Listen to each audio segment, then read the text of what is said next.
Vazhdo. Përshëndetje, zoti kryeministër, më quhem Vitori Gjonaj.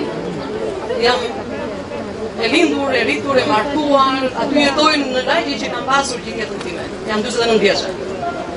Më e bukur është që lagja jonë nga një lagje qyteti është kthyer në një qendër të banuar.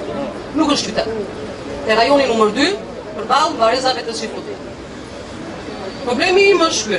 Në pallatin tonë, unë jam zonja e tretë, është diagnostikuar e 4-ta zonjë me kancer.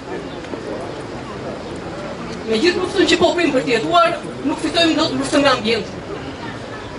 Në pallatin tonë janë 2 pajisje që pjekin mish dhe fillon djegja e fëmijërit në 7 mëngjesit. Deri në 12 natës. Nuk është çështje për mua kjo. Nuk është çështje, e kam ngritur te kryetari i bashkisë.